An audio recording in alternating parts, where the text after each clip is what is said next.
Welcome, dear dreamers, to your calm and mysterious corner of the night. This is your storyteller, and you're listening to Sleepy Kingdom. If you enjoy this journey, don't forget to follow and leave a gentle like. It helps our stories travel farther through the dream world. Now, take a deep breath, relax your shoulders, and let's drift together into tonight's tale. The city of Lamera slept beneath a silver sky. Clouds drifted low over its silent towers, carrying the faint scent of rain and stone. Somewhere far below, the river murmured softly, winding its way through the veins of the forgotten metropolis. At night, when the lanterns dimmed and the streets emptied, the air seemed to breathe, and if you listened closely, you could almost hear it whisper. Alara had grown up with those whispers. Her grandmother used to tell her that the city had a memory, that every wall and window remembered the voices of those who once lived there. It speaks to those who are lonely, her grandmother would say, because loneliness makes you listen. Back then, Alara would laugh and pretend to hear something in the wind, but now, as a grown woman living alone above an old bookstore, she wasn't so sure it had been a joke. Each night, when the clock struck midnight, she would open her window and let the cool mist drift inside. The sound always came after that, a soft hum, like the echo of a forgotten song. Sometimes it was only a murmur, sometimes a word, and sometimes it spoke her name. Alara. The first time she heard it clearly, she froze. The voice was neither male nor female. It sounded like light moving through water. It wasn't frightening, just impossibly sad. She had rushed to the window, expecting to see someone on the street below, but the narrow cobblestone lane had been empty, drenched in moonlight. She remembered whispering back, "Who are you?" But there had been no reply. Days turned into weeks, and the whispers grew stronger. They came when she was alone in the shop, dusting old novels and listening to the faint ticking of the wall clock. Sometimes they came from the shelves, like the stories themselves were trying to speak to her. "Find me," they seemed to say. "Find the heart of the city." At first, she thought she was imagining things, that loneliness was playing tricks on her.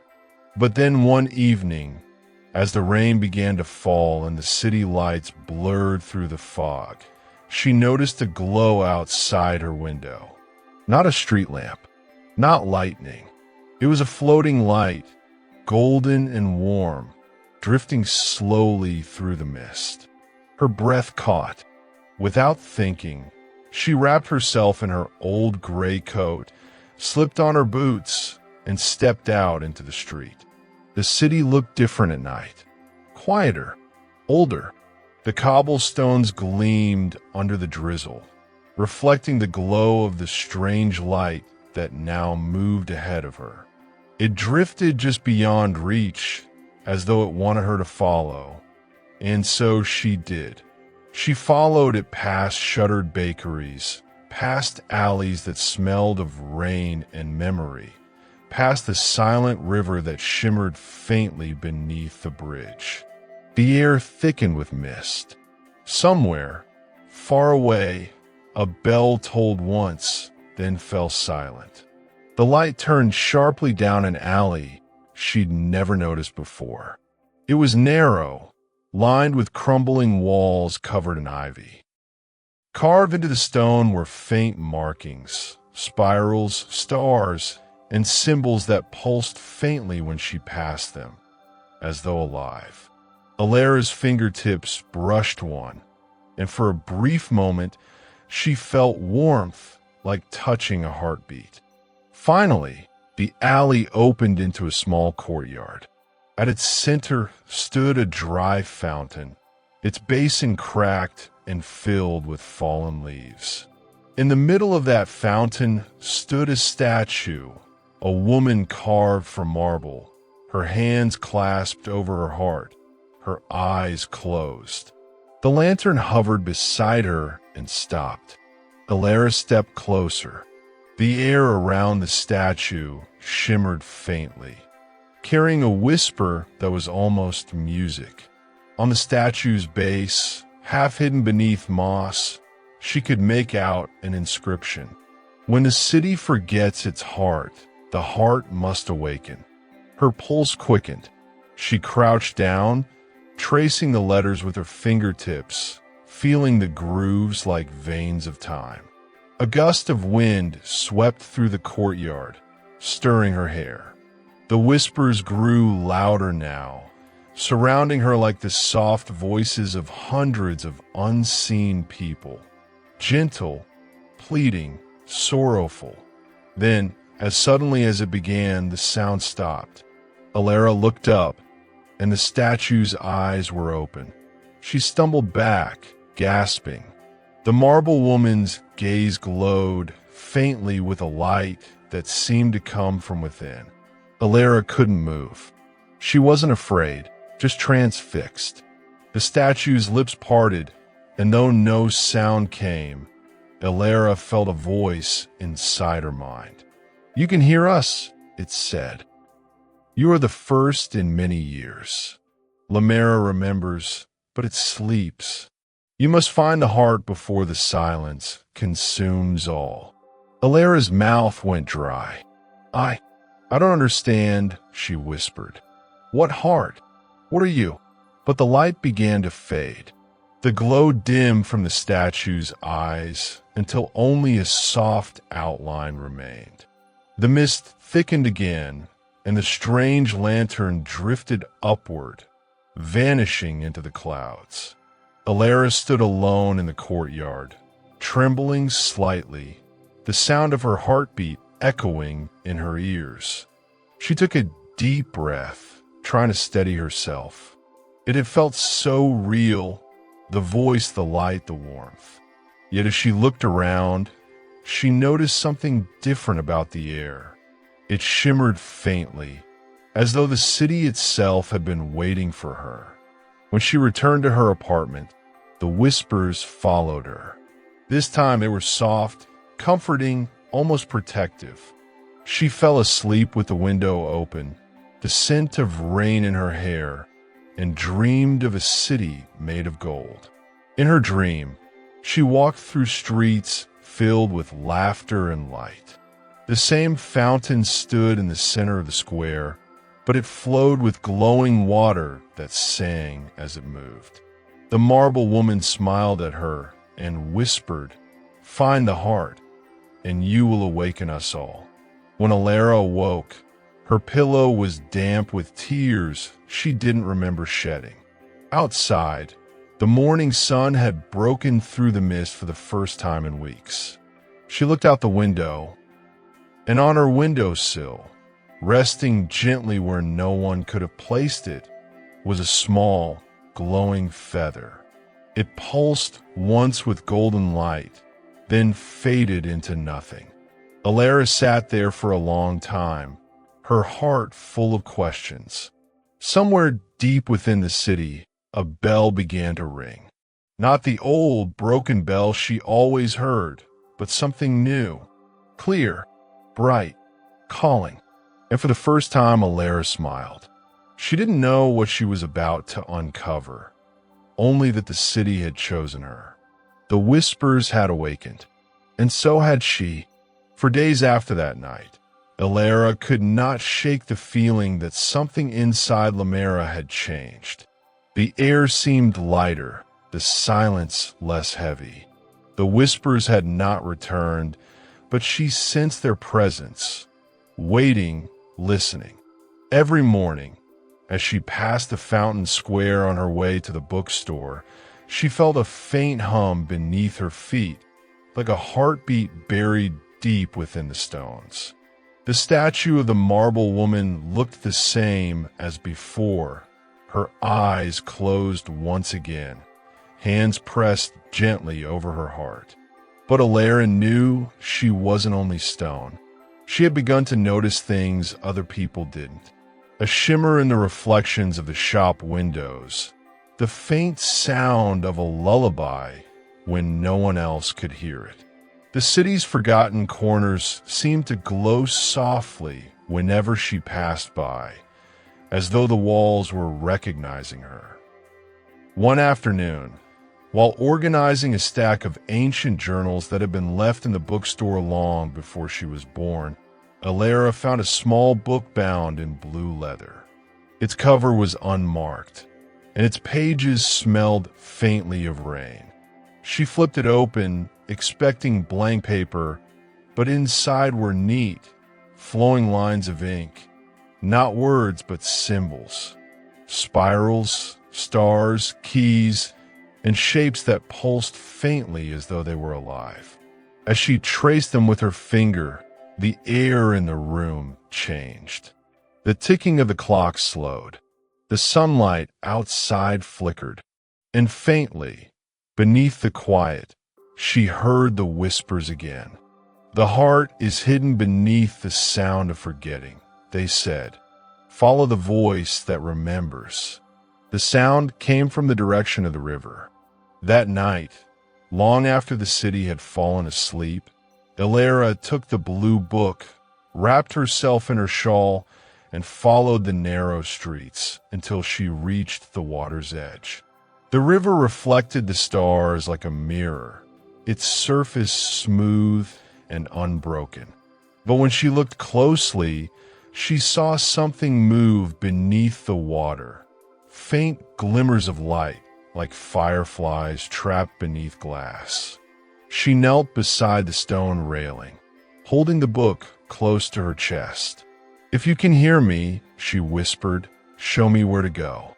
The moment the words left her lips, the pages of the book fluttered open on their own.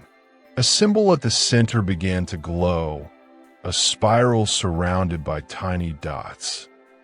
The light leapt from the page and spread across the river like a ripple, illuminating an old bridge half hidden by fog. The bridge had always been closed, crumbling, dangerous, forbidden. But tonight, it looked different. Whole, solid, waiting. Alara hesitated, her heart pounding. Then, clutching the glowing book, she stepped onto the bridge. The air shimmered around her, soft and alive. As she walked, she noticed faint shapes moving in the mist beside her. Outlines of people dressed in old-fashioned clothes, walking silently as if caught between worlds.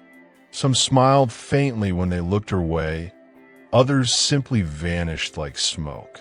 At the bridge's center, the whispers returned, louder now, swirling in the air around her. They formed words she could almost understand. "You walk the path of memory," they said. "To awaken the heart, you must first remember what was lost." Before she could respond, the bridge began to vibrate gently beneath her feet. The light from the river rose upward in ribbons, twisting through the mist until it surrounded her completely. For a heartbeat, everything turned white. Then the light faded, and she was no longer standing on the bridge. She was in a vast hall of glass and gold, filled with soft music and the scent of flowers. People danced beneath chandeliers of crystal light, their laughter echoing through the air. Outside the tall windows, the sky was clear, the towers of Lamera shining in daylight. It was the same city, but alive. Alara looked around in awe. The streets she had known as empty and silent were now filled with joy. Children ran past her, chasing ribbons that floated like tiny comets. Musicians played near the fountains, their melodies wrapping around her heart like warmth. And then she saw the statue, the same marble woman standing in the square, her eyes open, smiling. Only this time, she wasn't stone. The woman turned toward her and spoke. "You hear us still," she said, her voice like wind through bells. "You are not dreaming, Elara. You walk in the memory of the city. This is what we were before silence took us." Alara's lips trembled. "What happened to you? To all of this?" The woman's expression darkened. "We forgot ourselves. The heart of Lamera was taken, hidden away so the pain would fade.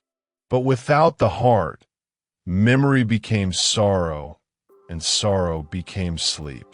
Elara swallowed hard. "And you want me to find it?" The woman nodded. "You must follow the echoes. Only one who listens can walk the path between memory and waking. But beware, the silence will try to stop you. It does not like to be disturbed." Before Elara could ask what that meant, the golden hall began to tremble. The laughter turned to whispers, then to cries. The walls cracked and the light dimmed. The woman reached out her hand. "Go," she said. "Remember what you have seen. And when the bell tolls thrice, seek the hidden chamber beneath the clock tower." The sound of the bell echoed once, twice. Then the world shattered. Elara gasped and found herself kneeling on the broken bridge once more. The mist had returned, the city silent again.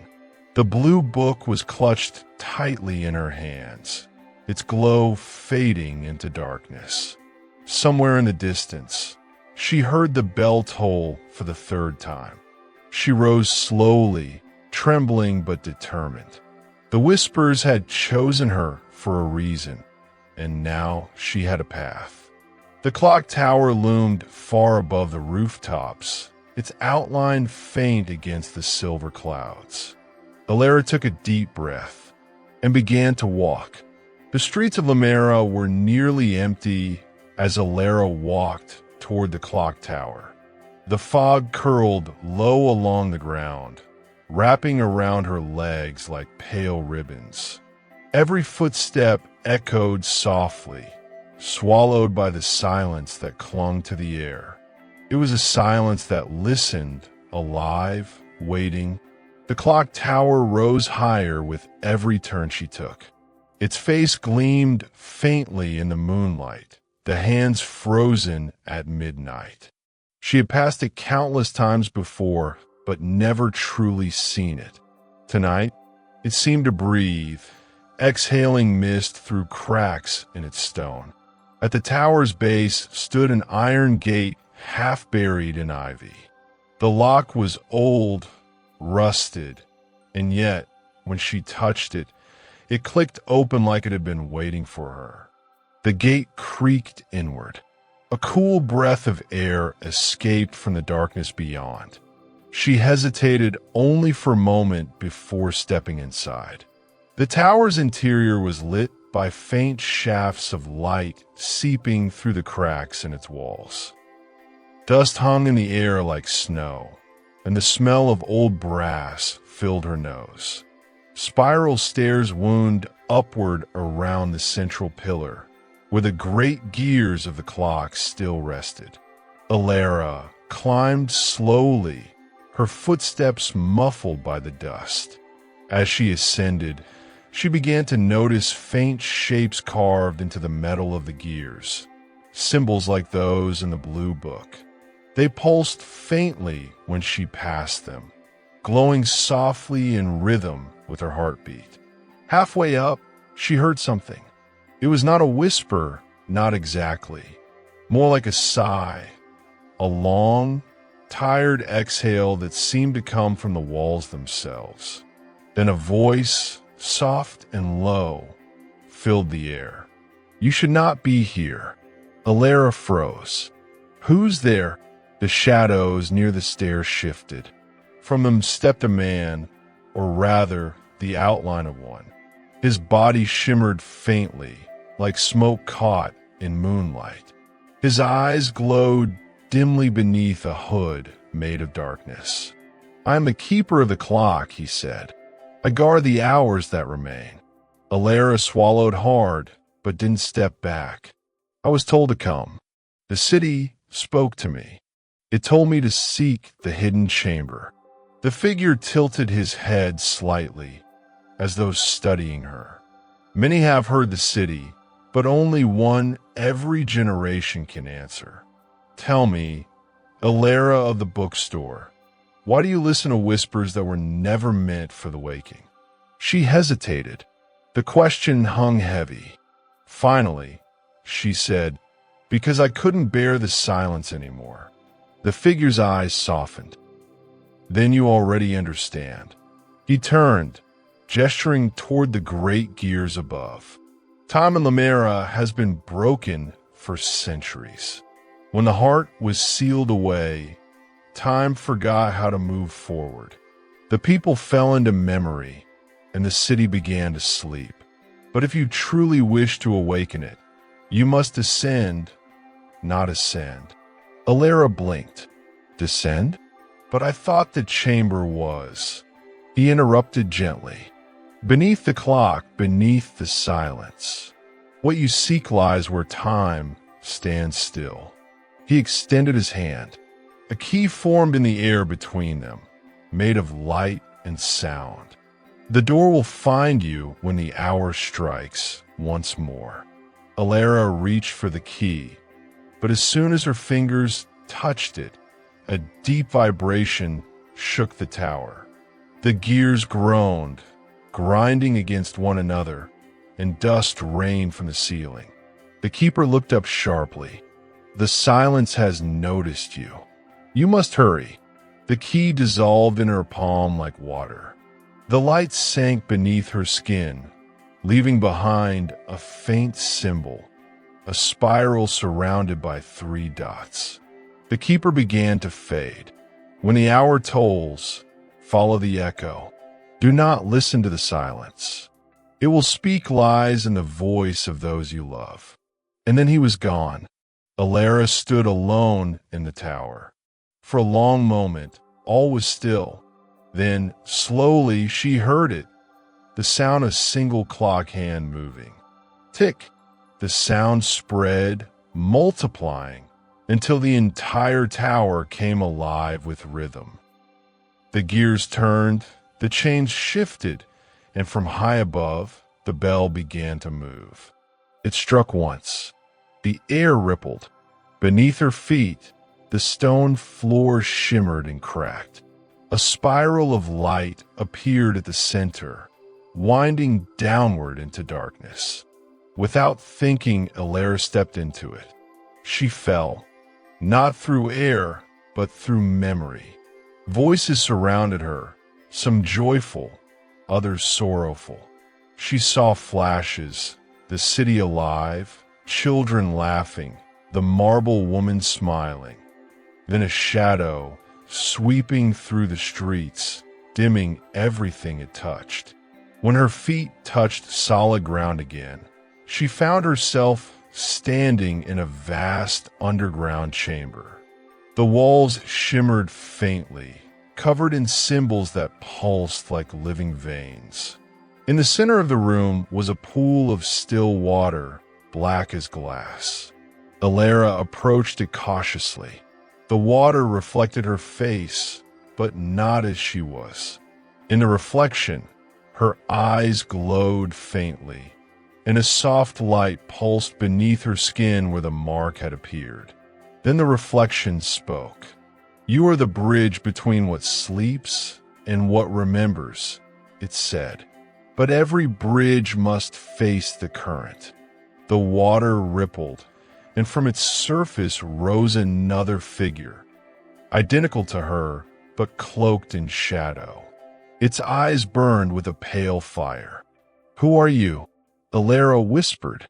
The reflection smiled faintly. I am what you silence when you stop listening.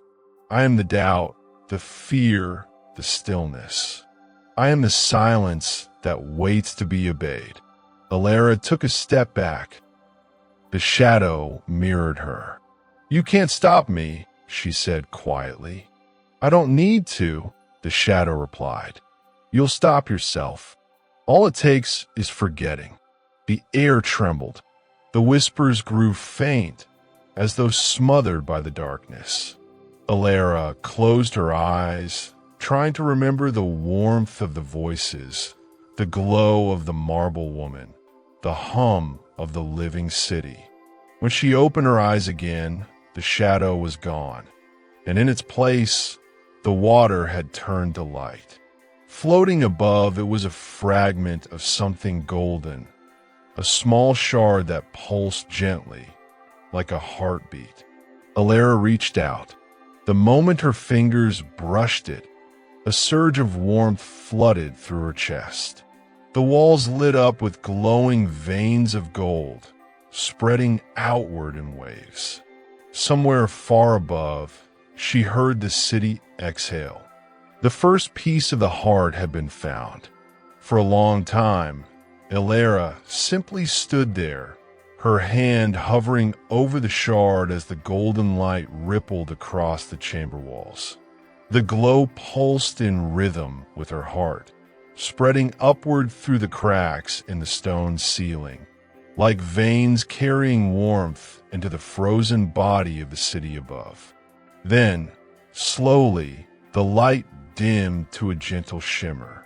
The shard drifted down into her palms, small, smooth, and warm like a living ember.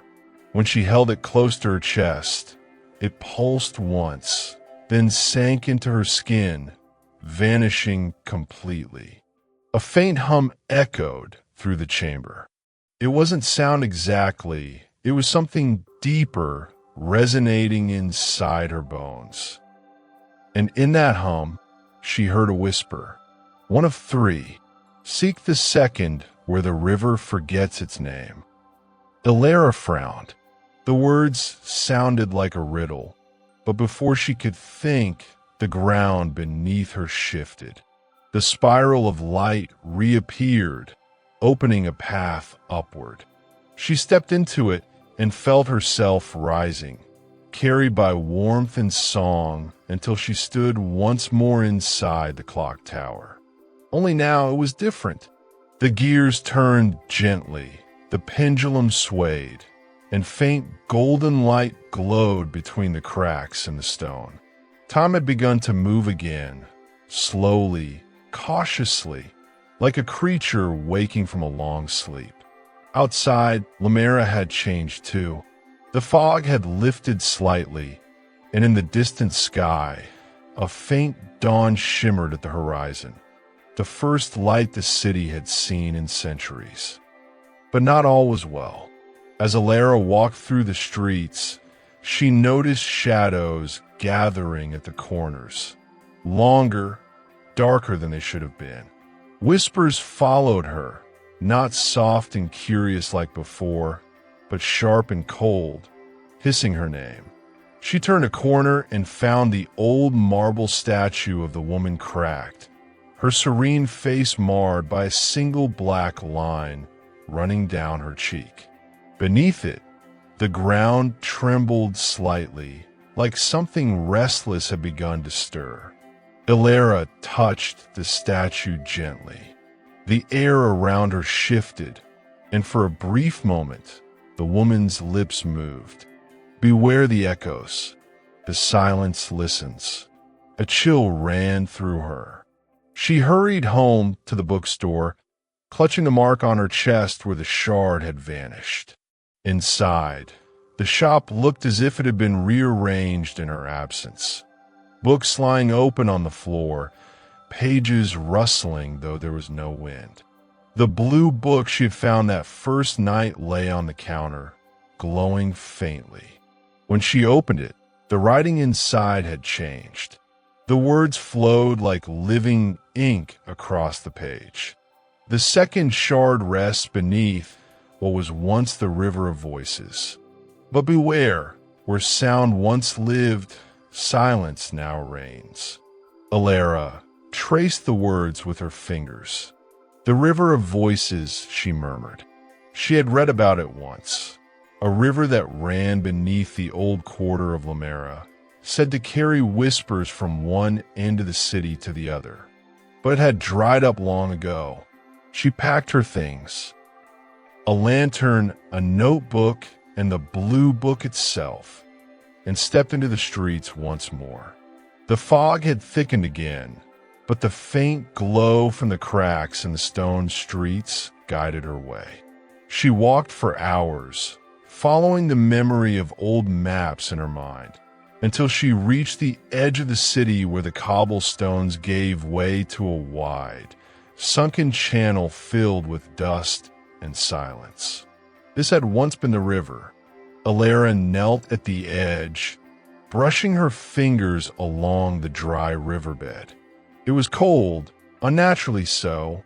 When her fingertips touched the ground, she felt something stir beneath the surface, a faint vibration, like breath trapped under stone. Then she heard it, a faint, broken hum, almost like the echo of distant singing. She followed the sound downstream, deeper into the forgotten part of the city. The buildings here leaned together like tired giants, their windows dark and hollow. Faint golden veins pulsed along the walls, leading her toward an archway half buried in rubble. The arch was marked by a single symbol, the same spiral with 3 dots that now lived beneath her skin. When she touched it, the stones shifted aside, opening into a narrow passage that descended into the earth. Lantern in hand, she stepped inside. The air grew colder, heavier. The walls were slick with moisture, and the further she went, the more the faint hum grew, threading through the air like a melody half remembered. Finally, the tunnel opened into a vast underground cavern. At its center was a frozen river, or rather, a river made of glass. Beneath its surface, shadows moved slowly, as if trapped in the act of whispering. Alara stepped onto the river carefully. The glass rippled beneath her feet, reflecting her lantern's light in endless patterns. In the center of the river stood a pedestal, and on it, something glowed faintly blue. The second shard. But as she approached, the whispers beneath the glass grew louder, desperate, pleading. Faces pressed against the frozen surface, their mouths moving in silent cries. She took another step, and suddenly the light around her flickered. The shadows beneath the glass shifted, gathering together, merging into a single shape. It rose from the river, breaking through the surface in a spray of glass and darkness. It was tall, faceless, and its body was made of silence, an absence that swallowed sound itself. Alara stumbled back, clutching her lantern. "Stay back!" she shouted, but her voice vanished the moment it left her lips. The creature moved closer, each step muffled by the silence that rolled off it in waves. Its body rippled like smoke, and where its heart should have been, there was only a void. Alara remembered the keeper's warning. Do not listen to the silence. It will speak lies in the voice of those you love.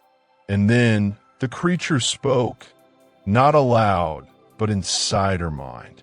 Alara, it said in her mother's voice, you don't have to fight anymore. Just rest.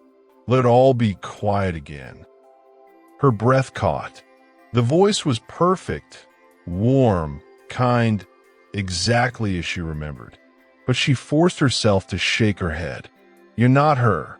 The silence screamed. The sound, or lack of it, hit her like a storm. The lantern shattered, plunging the cavern into near darkness. Alara dropped to her knees, pressing her hands over her ears, though there was nothing to hear. The pressure built, suffocating, crushing, and then she remembered the hum. The heartbeat of the city. She focused on it, the faint pulse that still throbbed in her chest from the first shard. She closed her eyes and let it grow louder in her mind. The golden mark on her chest began to glow, faint at first, then brighter, until light poured from her hands. The silence recoiled, its form shattering into fragments of shadow. The frozen river cracked, glowing with golden veins that pulsed outward for where she knelt. With one final surge of light, the creature screamed soundlessly and vanished, dissolving into mist. The second shard floated from the pedestal and drifted toward her. When it touched her palm, she heard the whisper again. 2 of 3. The heart remembers, but the silence is waking. The light dimmed, and Alara collapsed to her knees, breathing hard. The cavern trembled once, then fell silent, this time peacefully. She stood, her body trembling, but her spirit burning with quiet determination. The second shard had been claimed. Only one remained.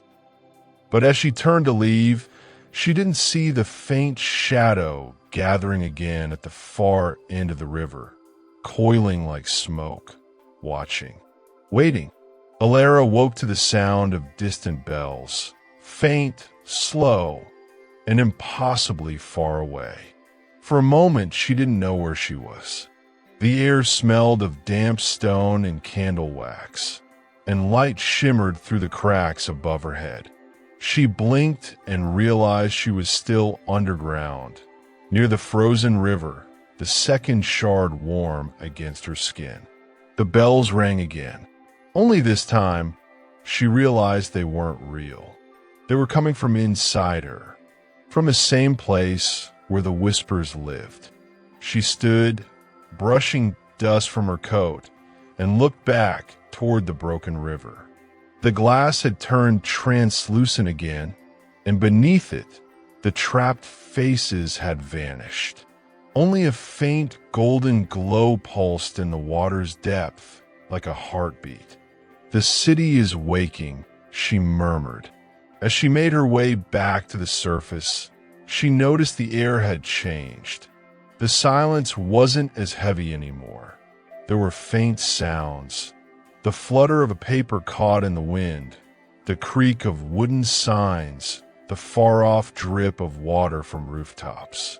Lamera was breathing again, but she wasn't alone. At the edge of an alley, a shadow moved. Not like before, not shapeless or monstrous, but almost human. It stood still, watching her before vanishing into the mist. Alara quickened her pace. When she reached her bookstore, the door was already open. The lamp inside was lit, and beside it sat an old man, dressed in dark blue robes embroidered with faint golden threads. His eyes, when he looked at her, were the color of faded ink. "I was wondering when you would find me," he said softly. "The city chose well." Alara hesitated. "Who are you?" He smiled faintly. "Once I was called the Archivist. I remember the stories the city tried to forget." He gestured for her to sit. On the table lay several maps, drawn in intricate spirals, each with marks of gold and silver. In the center of one, she saw 3 symbols, circles connected by lines like the pattern on her skin. "The shards," she whispered. The archivist nodded. The city's heart was broken long ago. When the whispering silence rose, the council tried to contain it. They failed, so they tore the heart into 3 pieces and sealed them across the city. "You have 2. One remains." "Where is it?" she asked. He sighed, his voice trembling slightly. "The 3rd shard lies where the city remembers its name, in the Hall of Echoes." Alara frowned. "I've never heard of it." "You wouldn't have," he said gently. The hall doesn't exist in space. It exists in memory. To reach it, you must walk where the city dreams. Before she could ask what that meant, the shop trembled. The light dimmed, and a low hum filled the air. Books fell from the shelves, pages fluttering like frightened birds. The archivist's eyes widened. It's too soon. The silence is stirring again. A chill ran down Alara's spine. She felt it too. That same emptiness from before, crawling through the cracks of the world. Go, he said, pushing a small crystal pendant toward her. This will guide you when the paths blur. But remember, the closer you come to the last shard, the more the city will try to stop you. It remembers the pain. Before she could respond, the ground split open. Darkness poured through like smoke, swallowing the light. The last thing she saw was the archivist raising his hand, his mouth forming silent words. And then she was falling. When Alara opened her eyes again, she was standing in a street she didn't recognize. The sky above was a pale violet, filled with drifting lights like floating embers. The buildings shimmered, changing shape when she looked away. Time itself seemed uncertain here. She touched her chest. The pendant the archivist gave her glowed faintly, pulsing in rhythm with the marks on her skin. Ahead of her, a faint golden thread stretched through the street, guiding her forward. She followed it. As she walked, the city whispered, not like before, but gently, almost sadly. Voices drifted through the air, laughter, crying, songs that had once echoed from balconies. Each whisper was a memory, and as she listened, the world shifted around her.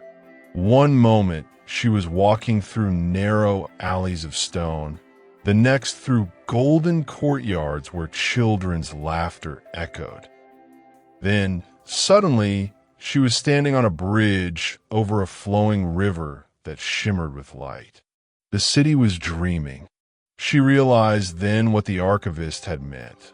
The Hall of Echoes was not a place of stone and mortar, but of memory and sound. To reach it, she had to walk through the dreams of the city itself. Alara closed her eyes and let herself listen. She let the whispers guide her, stories of love and betrayal, of songs and silence, of voices that refused to fade. At the end of the bridge, she found a staircase spiraling downward, glowing faintly with gold. She descended, step by step, until she reached a vast circular chamber filled with mirrors. Each mirror reflected not her image, but moments, a woman lighting a candle, a boy chasing his reflection, a group of musicians playing beneath silver lanterns. In the center of the room stood a single mirror, darker than the rest. When she approached, it rippled like water. And then she saw him, a young man, tall, with sharp eyes and hair the color of twilight. He looked at her through the mirror, not surprised but almost relieved. "You shouldn't be here yet," he said. Alara blinked. "Who are you?" He hesitated. "Once I was the city's voice. I was the one who sang the silence to sleep. But I fail." His reflection flickered, revealing chains of shadow coiled around his wrists. "The silence bound me here. It used my voice to keep itself alive. The last shard is beyond this mirror. But you can't reach it until you break its hold on me." Alara stepped closer. "Ow!" He smiled faintly, sorrowful. By remembering what the city forgot, its name, before she could ask, the mirror trembled violently. The chamber darkened, and a whisper rose around her, harsh, furious, endless. The shadows surged from the corners of the room, twisting into 1,000 forms. Alara, the voice hissed, "Stop searching. There is nothing left to save." She gritted her teeth and raised her pendant. Light burst from it, cutting through the shadows. For a moment, she saw glimpses of the real city, towers gleaming, rivers flowing, laughter echoing through open streets. And then the light dimmed, and she was alone again. The young man's voice echoed faintly through the air. The name. "Find the name." Alara pressed her hand to the mirror. "I will," she whispered. As she turned to leave, the mirrors around her began to hum softly. One by one, they lit up with golden light, illuminating the path ahead, deeper into the heart of the dreaming city where the truth waited. She didn't look back. The silence was coming, and this time it was angry. The light from the mirrors guided Alara deeper underground. Each step she took echoed softly, blending into the hum of the city's hidden pulse. The deeper she went, the warmer the air became, not with heat, but with presence. It felt as if the walls themselves were alive, breathing gently in rhythm with her steps. At last, the tunnel opened into a cavernous hall that shimmered like a sea of glass. Columns of transparent stone rose from the floor, each glowing faintly from within. The light danced across the ceiling, casting rippling reflections that moved like waves. Alara stood in awe. The Hall of Echoes. Her voice lingered in the air, repeating itself softly. The Hall of Echoes. Echoes. Echoes. Until it became indistinguishable from the whispers. At the far end of the hall stood a great archway carved of onyx, engraved with lines of ancient script. In its center hovered a single point of golden light, pulsing gently like a heart.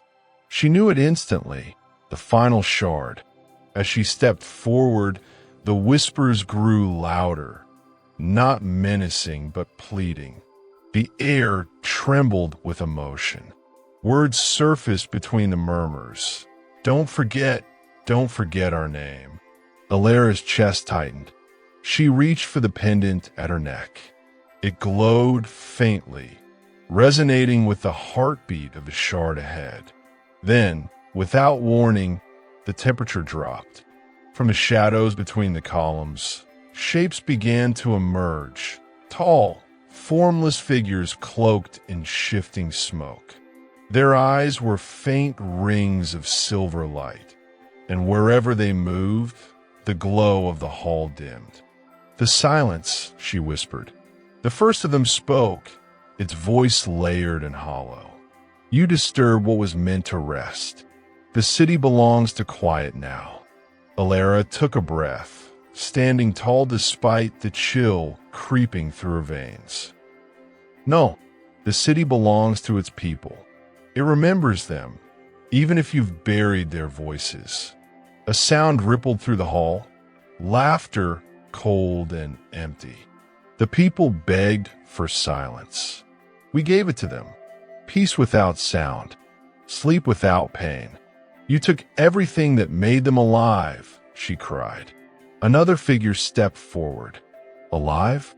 They were noise, grief, chaos. We brought stillness. The pendant around her neck pulsed harder. She felt warmth rise from her chest, spreading through her hands, through her voice. And yet the city still dreams, because even silence cannot bury what remembers love.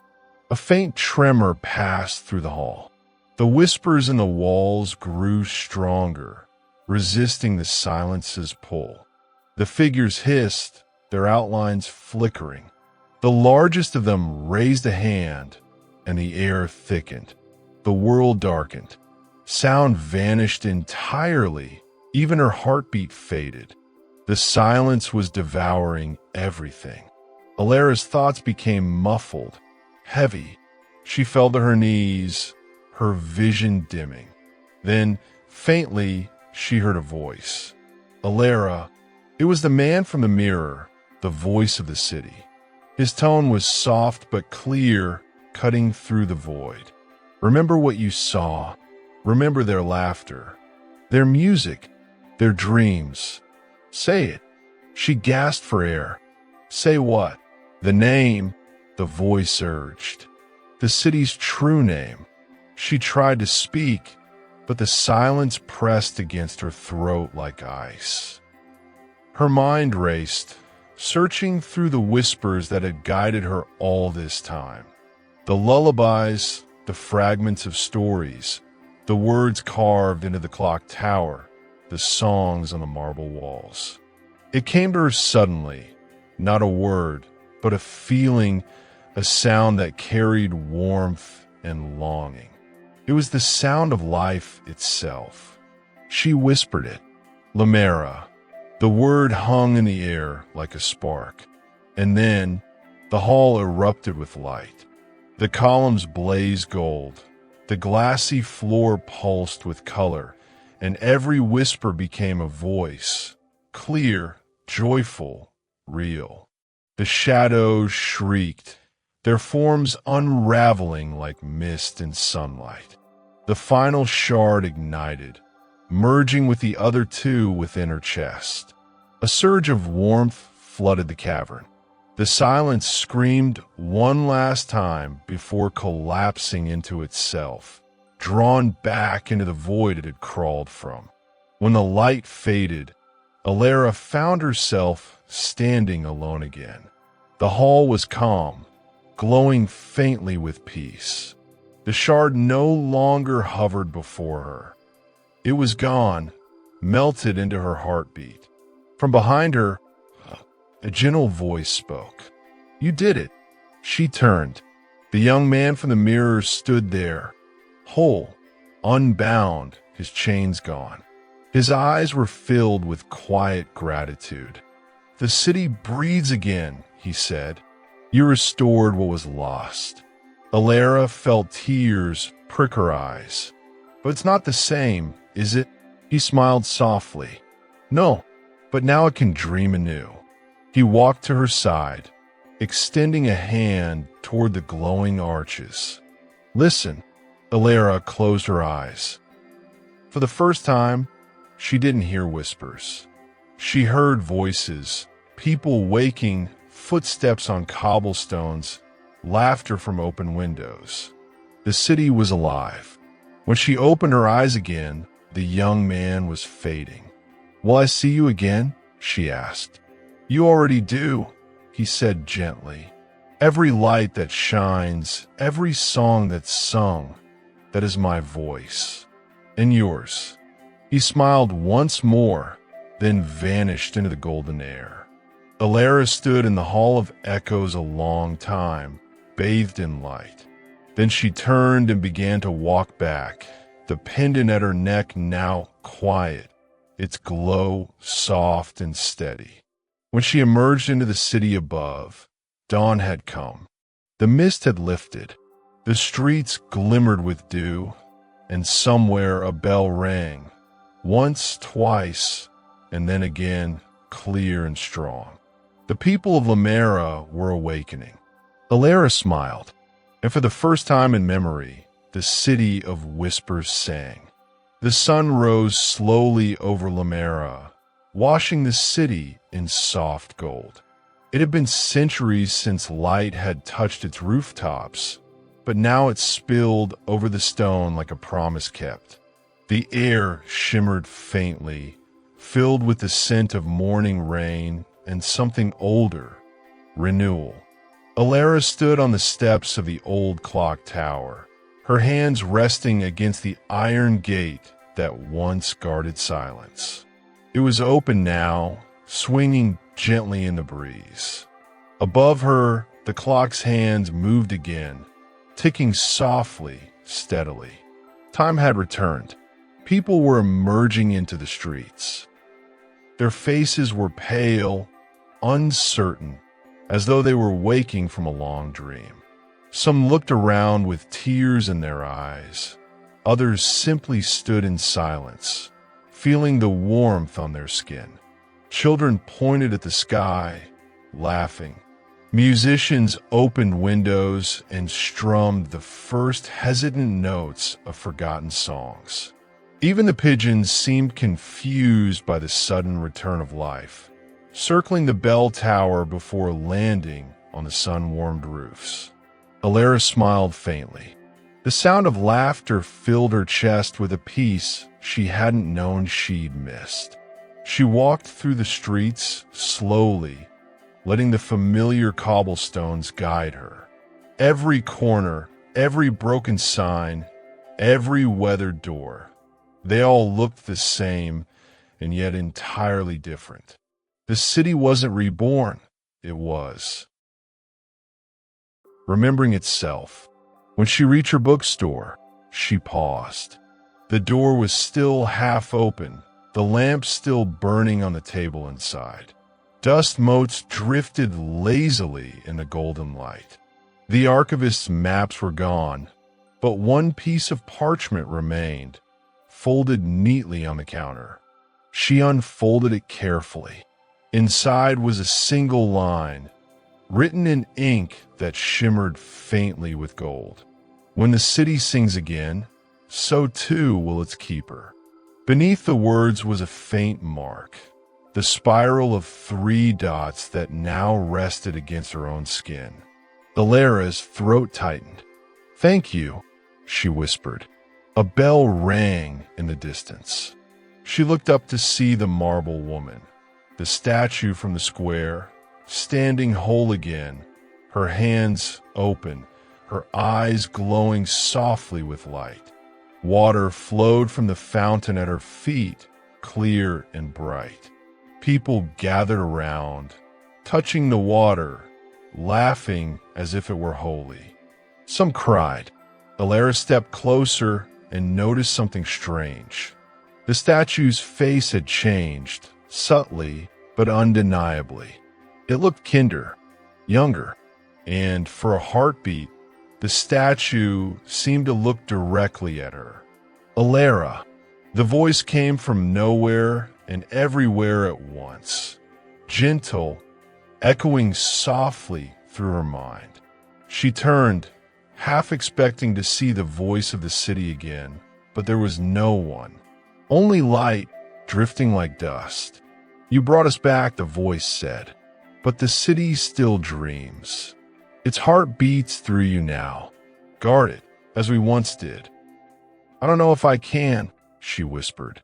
"You already are." The light faded. Alara stood still for a long moment, then laughed quietly to herself. A soft, tired laugh that felt almost like relief. She returned to her shop that evening. The lamps burned brighter now, the air warm and alive. She tidied the shelves, humming a song she couldn't quite remember learning. The words came naturally, as if the city itself was whispering them into her ear. As night fell, she sat by the window and opened her old blue book. Its pages were blank now, the symbols gone. But when she touched the paper, faint ripples of light followed her fingers. She began to write. Not spells, not secrets, just stories. Stories of the river that froze in time, of the marble woman who wept, of the tower that learned to breathe again, and of the whispers that had once been silence. Every night, she wrote, and every morning the city grew louder in laughter, in song and life. Weeks passed. The scars of the silence faded. The people built again. They painted walls, reopened shops, repaired bridges. The streets filled with color, and the night air filled with music. But sometimes, when the moon was full and the fog rolled low across the cobblestones, Alara would hear it, a faint whisper deep beneath the hum of the city. Not a warning, not a threat, just a voice. Remember us. She would close her book, step outside, and look up at the clock tower. Its hands always pointed true now, ticking like a heartbeat across the sleeping rooftops. I do, she'd whisper back. I always will. One evening, as she walked home through the quiet streets, she saw a small boy sitting by the fountain, tracing patterns in the water. "What are you drawing?" she asked. He looked up with bright eyes. "The city's name," he said proudly. "My papa told me it used to be lost, but I found it again." Alara smiled softly, kneeling beside him. "You did?" He nodded. "Listen." The boy closed his eyes, and for a moment, the fountain's song grew stronger, a melody rising and falling like breath. Around them, the lamplight flickered in rhythm, golden and gentle. Alara's eyes softened. "You hear it too," she whispered. The boy grinned. "Everyone can now." As she walked away, she glanced back once more at the fountain, the clock, the lights spilling across the square. The city that had once been trapped in silence now glowed with the quiet hum of life. Lamera was no longer a city of whispers. It was a city of voices, each one carrying the memory of its rebirth. And at the heart of it all, a girl with a blue book and a quiet smile walked home beneath the stars, her footsteps echoing softly through streets that would never forget her. The city of Lamera had been awake for a year since the silence had ended, since the fountains had sung again and the people had remembered how to breathe. The streets were warm now, filled with laughter and music. But under the cobblestones, beneath the golden lamps and whispering rivers, something ancient still stirred. They said the city had a pulse, that if you stood still enough at midnight and pressed your hand to the ground, you could feel it slow, steady, and deep. The heartbeat of Lamera itself. Mira had heard that story 1,000 times. She'd grown up hearing it from her grandmother, who used to sit by the fountain in the square and tell the children tales of the sleeping city. But Mira never believed them, not until the night she saw the light beneath the streets. She was 17, restless and curious, always chasing something she couldn't name. She worked in a small bakery that faced the old clock tower. Every evening, after the crowds left, she'd stay to watch the tower's hands glow faintly against the dusk. It made her feel safe somehow, as if the city was watching over her. But that night was different. The lamps flickered. The air trembled, faintly like a sigh. Mira turned, a tray of bread still in her hands, and saw it. A soft blue shimmer spreading across the cobblestones outside, pulsing in rhythm. She froze, then, slowly, set the tray down and stepped closer. The light wasn't coming from above. It was rising from below, seeping through the cracks in the stone like breath. When she touched the ground, it felt warm. And then she heard it, a voice, faint, melodic, echoing through her bones. "Do you hear us?" Mira stumbled back, heart hammering. The light flickered once more, then faded, leaving only the quiet hum of the city. The next morning, she told no one. Not her grandmother, not her friends at the bakery. But she couldn't stop thinking about it. The voice hadn't been frightening, just sad, almost lonely. Days passed. The light didn't return, but she began to notice strange things. The fountain in the square sometimes rippled without wind. Birds avoided the rooftops near the old archives. and at night the air smelled faintly of rain, even when the sky was clear. One evening, while cleaning the bakery, she found a book behind a loose stone in the wall. Its cover was pale blue, soft to the touch. There were no words inside, only lines and circles drawn in gold ink. And on the first page, a small note. To the one who hears us, follow the song beneath the city. Myra's heart skipped. She didn't know what it meant, but she knew who might. Elara. The name had become legend. The woman who had awakened the city from silence. Some said she'd vanished after the fountain sang again.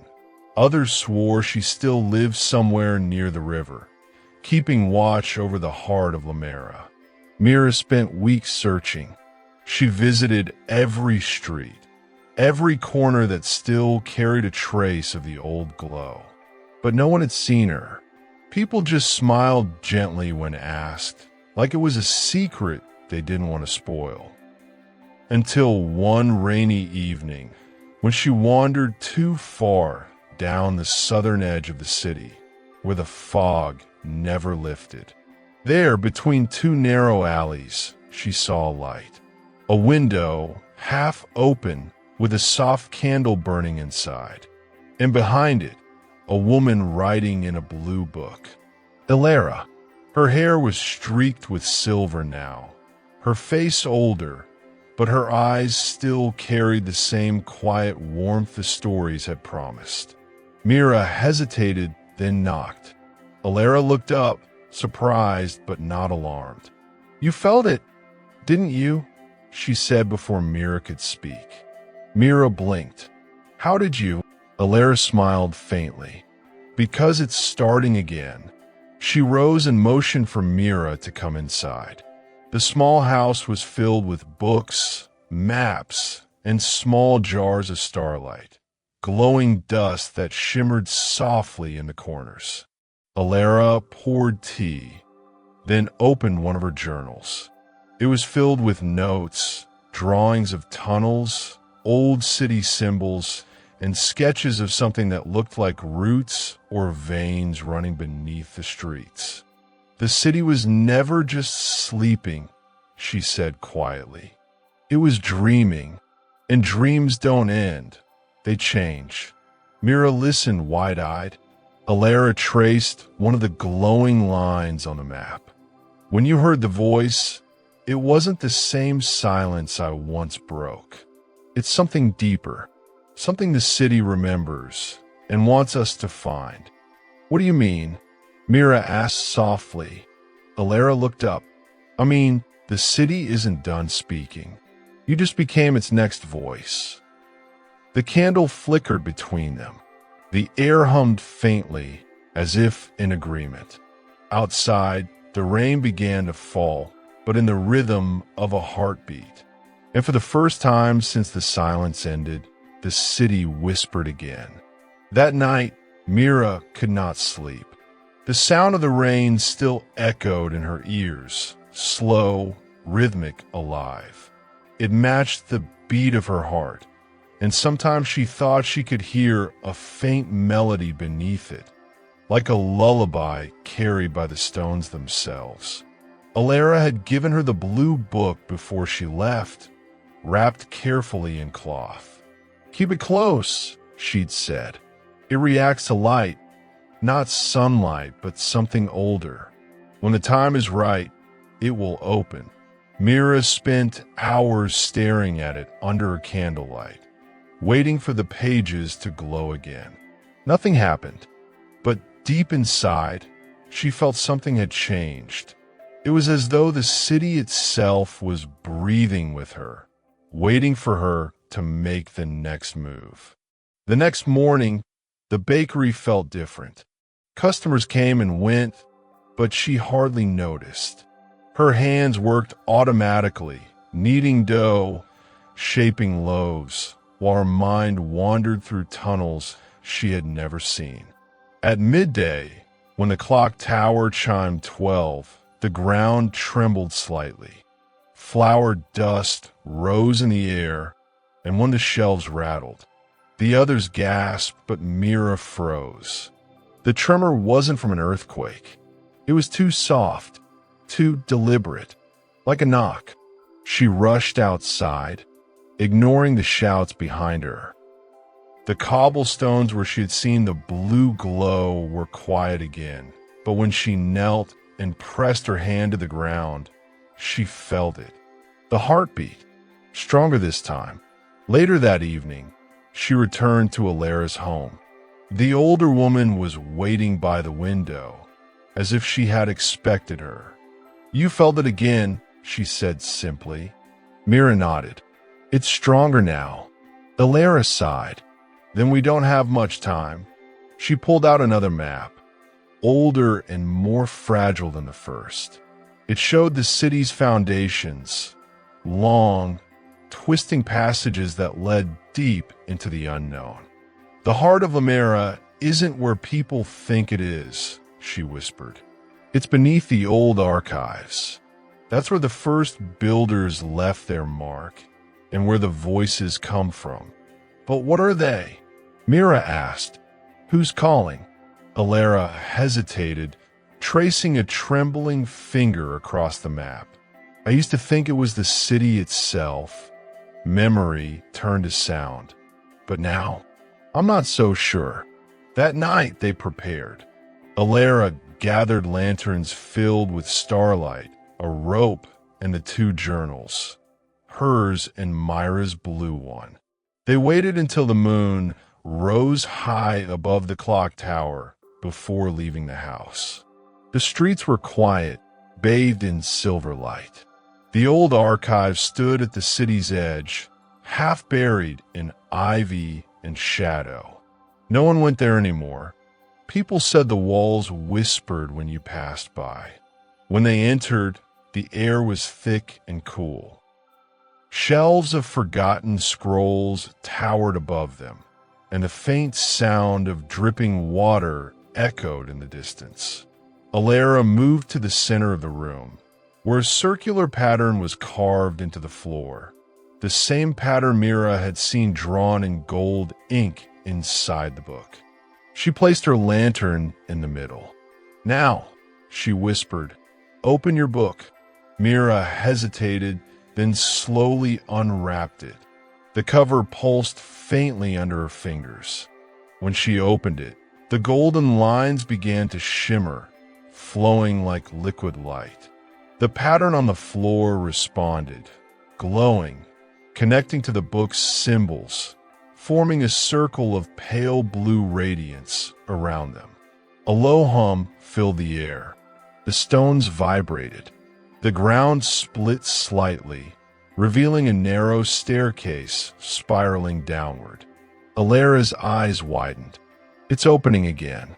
They descended carefully, lanterns flickering. The air grew warmer as they went deeper, filled with a faint scent of rain and metal.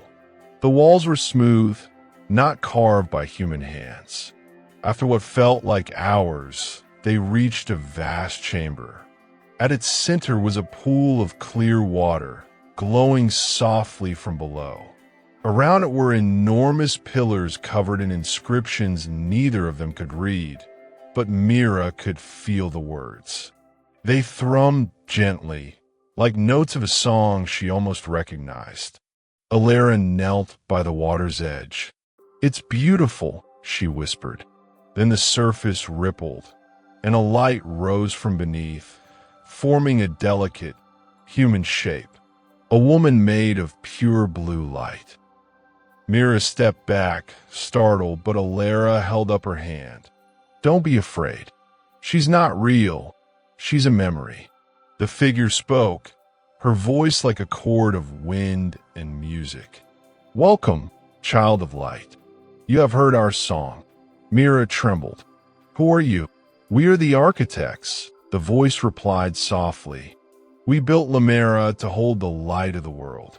But when the light began to fade, we buried it beneath our city, hoping one day someone would wake it again." Alara's eyes widened. "The light, The heart of Lamera? Yes, said the voice. The heart sleeps still, and the dream it weaves is fragile. The silence is returning. The city will fade again unless the bond is renewed. Mira looked at Alara, her heart racing. How? What do we have to do? The figure's gaze softened. You must follow the echoes. They will lead you to the core. But beware, the deeper you go, the less you will remember who you are. Then the light dimmed, and the figure dissolved into mist. The hum faded, leaving only the quiet drip of water. Alara took Myra's hand. We'll go together, she said gently. Mira nodded, though her voice shook. What if we forget? Alara smiled faintly. Then we'll remind each other. As they turned toward the dark tunnel at the far end of the chamber, the walls began to glow faintly, guiding their path. The city's heartbeat echoed around them, slow and steady. And above, far above, the first light of dawn touched Lamera's sleeping rooftops. As if the city itself was holding its breath, waiting for what came next. The tunnel swallowed them whole. For a long while, the only sound was the soft echo of their footsteps and the rhythmic hum that pulsed through the walls, steady, almost like a breath. The starlight lantern flickered gently in Alara's hand, casting moving shadows that danced across the smooth stone. Mira walked behind her, clutching the blue book close to her chest. Every few steps, she thought she heard whispers in the dark, faint voices that came and went like the sound of water over glass. Alara, she said softly, do you hear that? The older woman nodded without turning. They're echoes, she whispered. Not a sound, but of memory. Memory? Yes. The city remembers everything. Every laugh, every tear, every promise made beneath its light. But as the heart weakens, the memories begin to drift like ghosts without a home. They reached a fork in the path. Two tunnels branched ahead, one narrow and dim, the other wide and faintly glowing. Mira hesitated. Which way? Alara lifted her lantern. If the light leads us, we follow the glow. But as she stepped forward, the blue book in Myra's arms trembled. The cover pulsed, once, twice, and the glow from the narrow tunnel brightened in response. Alara, Mira said quietly, it's calling me that way. Alara turned, surprise in her eyes. Then, that's where we go. The air grew cooler as they moved down the narrow path. The glow faded into a soft mist that curled around their ankles, smelling faintly of rain and jasmine. Mira felt lighter somehow, like she was walking through a dream she once had as a child. Then, out of nowhere, she heard it, her own voice. Mira. She froze. The sound came from ahead, faint but unmistakable.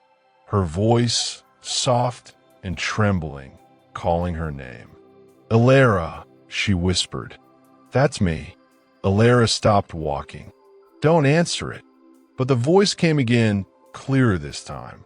Mira, don't leave me, please. Myra's chest tightened.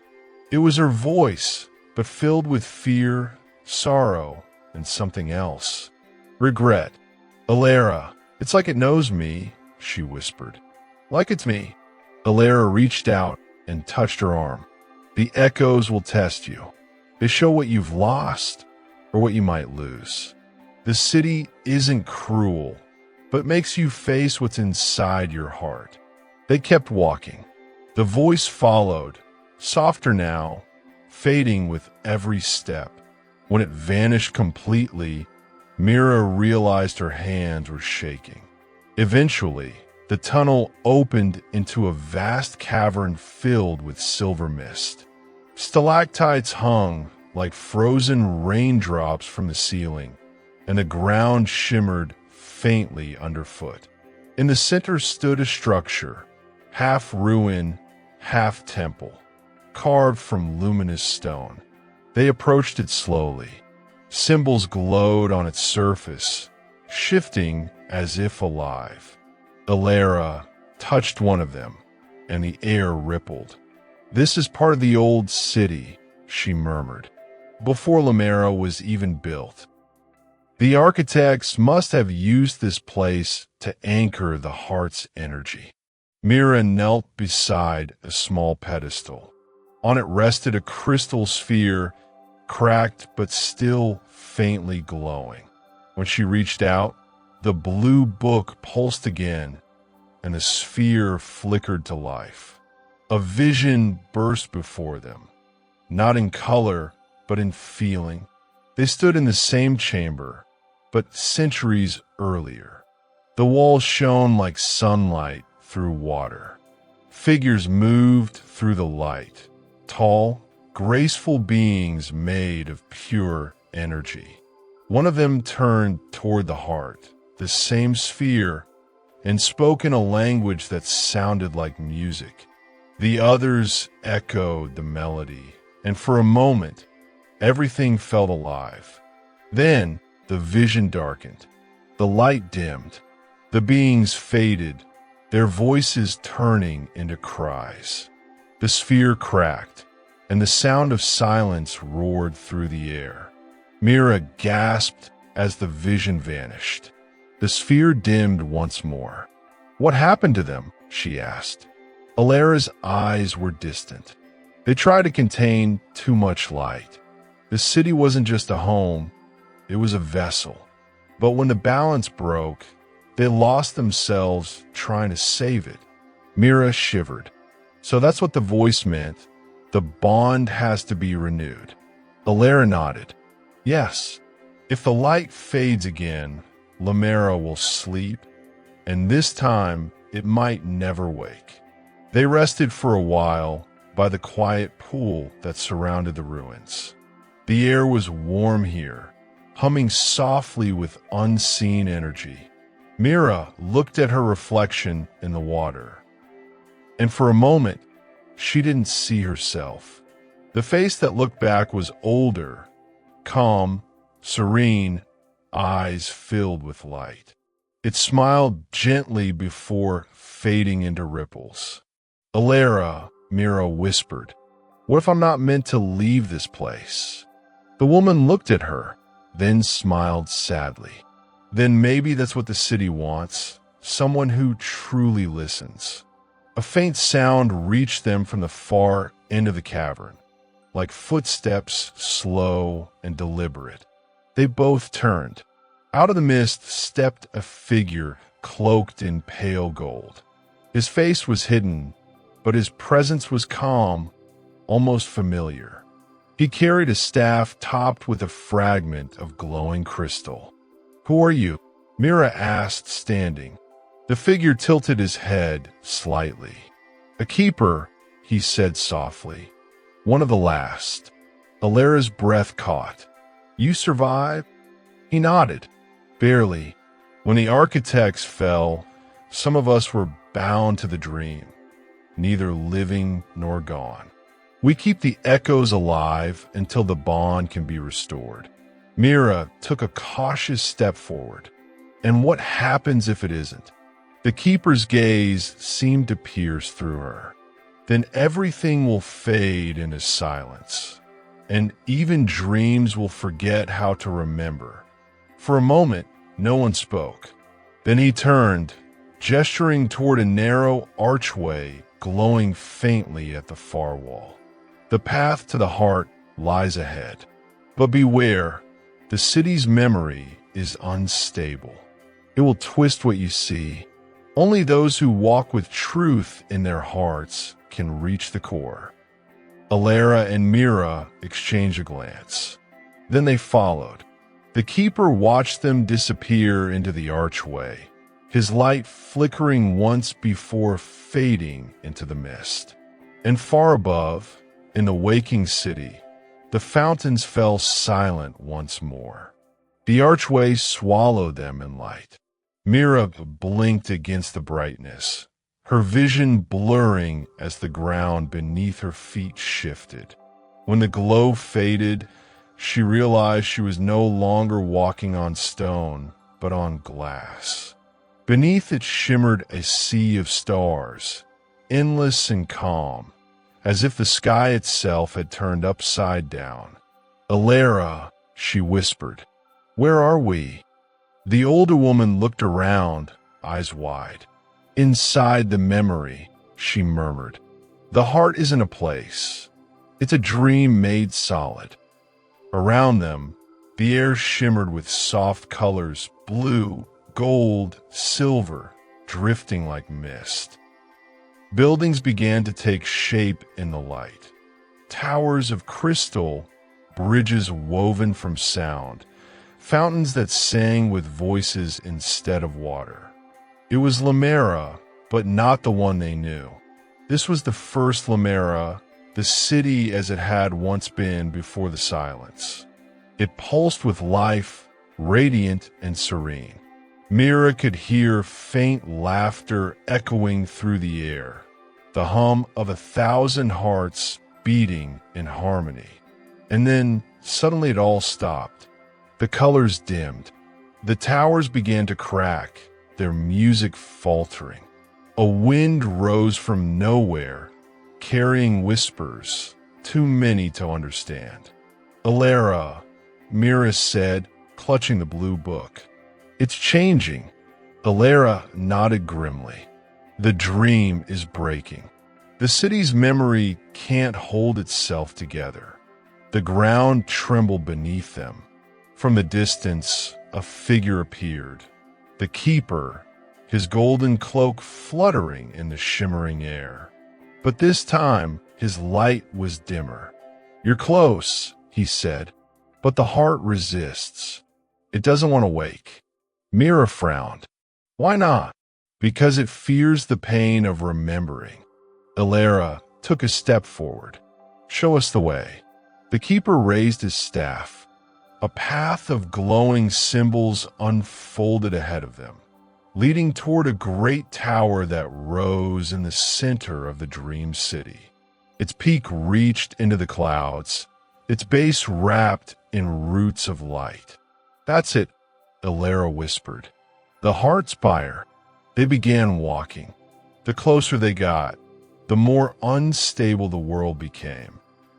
Streets shifted beneath their feet. Buildings flickered between ruin and perfection. Sometimes Mira caught glimpses of people, shadows of the past, repeating the same moments over and over. A child chasing a glowing bird. A woman weaving light into a lantern. A man playing a flute that shaped the wind. And then silence. The echoes froze mid-motion, turning into statues of light. Mira felt her pulse quicken. "Alara," it's like they're waiting. Before Alara could answer, a voice spoke, soft, sorrowful, everywhere at once. "Why do you wake us?" Mira spun around. The city itself seemed to be speaking, its voice woven from 1,000 whispers. "The dream keeps us safe," the voice said. "Waking means loss. It means the end of what was perfect." Alara stepped forward, her expression calm. "But without waking, you fade. You can't stay a dream forever." The air rippled. "We are what remains. You cannot understand." Then from the glass beneath their feet, a crack appeared. Thin at first, then spreading, splitting the reflection of the stars below. A shockwave rippled through the city. Mira stumbled. "It's collapsing." Alara grabbed her hand. "Don't look down. Keep going." They ran, the ground splintering behind them. The glowing streets shattered into fragments of light. falling into the void below. The tower loomed ahead, its gates slowly closing. With a final burst of strength, Mira leapt forward, pulling Alara with her. They tumbled through just as the doors sealed shut. Inside, the world was silent again. The Heartspire's interior glowed with soft blue light. At its center floated a massive crystal, pulsing faintly like a heart. Mira approached slowly. The closer she got, the stronger the pulse became, until it matched her own heartbeat. "This is it," she whispered. "The heart of Lamera." Alara placed a trembling hand on her shoulder. "Be careful." The last time I touched it, the silence began. But before Mira could answer, the blue book in her hands began to glow. The golden lines across its cover burned brighter and brighter, until they lifted off the surface, swirling into the air like ribbons of light. They wrapped around the crystal, sinking into it, and the heart responded. A sound filled the chamber. Not noise, not music, something in between. It was as if every emotion the city had ever felt was singing at once. Joy, sorrow, hope, love, loss. Mira fell to her knees, tears streaming down her face. Images flashed before her eyes. People she'd never met, lives she'd never lived, all flowing through her in waves of light. Alara knelt beside her. "You're connecting to it," she whispered. "It's recognizing you." Then, through the light, Mira saw her grandmother, standing by the fountain in the waking city, smiling gently. "Mira," the image said softly, "you were always meant to listen." Mira reached out, but her hand passed through the vision. The light pulsed once more, and then everything went still. When the glow faded, Mira found herself lying on the glass floor again. The crystal heart was calm now, its pulse slow and steady. Alara was beside her, breathing heavily but alive. The tower's walls shimmered faintly, as if the city were sighing in relief. Alara smiled weakly. "You did it. The bond's restored." But before Mira could answer, the keeper appeared again, dimmer now, almost transparent. "You have awakened the heart," he said softly, "but something remains undone. The silence cannot truly end until you return to the world above. The city must remember its own name." Mira frowned. "Its name?" He nodded. "The true name of Lamera, the word that gave it life. Without it, the light will fade again." "How do we find it?" she asked. The keeper smiled faintly. "You already carry it." And then, with a final flicker of light, he vanished. Alara turned to Mira, confusion and awe mixing in her eyes. "He means the book." Mira opened it. This time, the pages were filled with writing, hundreds of glowing symbols flowing like water. As she turned the last page, a single word burned bright in the center. She read it aloud, softly, reverently, and the city began to sing. The sound grew until it filled everything. Mira felt it through her chest, her breath, her pulse. 1,000 soft voices rising together in harmony. The walls of the Heartspire shone like morning clouds, and the cracks that once scarred the dream city began to seal, one by one, with threads of gold. Alara stood beside her, eyes wide and glistening. "It's beautiful." Mira couldn't speak. The light around them pulsed with rhythm, slow and calm, like a heartbeat shared between earth and sky. Then the voice of the keeper echoed again, softer than before. like the last trace of wind before dawn. The city remembers. Mira opened her eyes. The light faded, and the dream began to dissolve around her. The crystal heart shimmered once more, then broke apart into countless glowing motes, each one rising like a firefly into the air. She blinked and found herself lying beneath an open sky. The ruins of Lamera stretched around her, bathed in pale sunlight. The vines that once strangled the towers now bloomed with tiny white flowers, glowing faintly as if carrying traces of the dream. For a long moment, she simply lay there, breathing. The wind whispered through the streets, and for the first time, it didn't sound empty. Mira, she turned. Alara was sitting nearby, brushing dust from her cloak. She looked exhausted but peaceful. "We made it back," Mira said softly. Alara smiled. "Yes, but look." All around them, the city was stirring. The fountains that had been dry for centuries began to trickle again, shimmering with faint blue light. The cracked walls hummed with a low tone, the same song Mira had heard within the heart. Lamera was awake. People began to appear at the edge of the streets. Wanderers, travelers, those who had lived near the ruins for generations. They stared in awe at the glowing vines, at the singing fountains, at the sky that now shimmered faintly with silver. One of them whispered, "It's alive." Mira felt a warmth bloom in her chest. "They'll rebuild," she said. "They'll remember." Alara nodded slowly. You gave them back their name." Mira glanced down at the book still in her hands. Its pages were blank again, save for one line written in light. "The city breathes through those who listen." She smiled faintly. "Then I'll keep listening." They walked together through the streets as the day brightened. Children ran past them, laughing, chasing the flickers of light that danced in the air. The old towers seemed to hum a greeting, their broken edges softened by the morning glow. When they reached the fountain, the same one where Myra's grandmother once told her stories, they stopped. Alara turned to her. "What will you do now?" Mira gazed at the reflection of the sky in the water.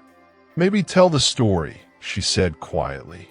"Not as history, but as a lullaby, so no one forgets." Alara smiled. "That's the right kind of magic." The sun climbed higher, and the city shimmered like glass touched by dawn. The sound that filled the air was neither silence nor song.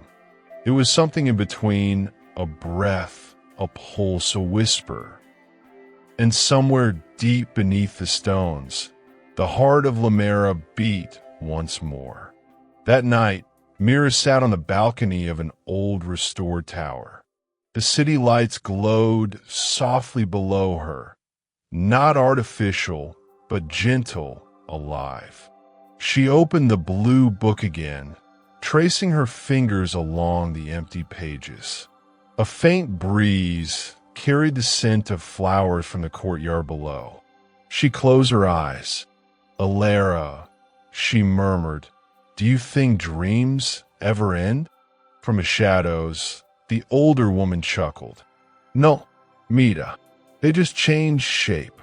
And as the moon rose above Lamera, casting its silver light over the towers, Mira began to hum the melody the city had taught her, a song older than memory, tender as sleep. The city listened, and for the first time in 1,000 years, Lamera dreamed again, not in silence, but in peace.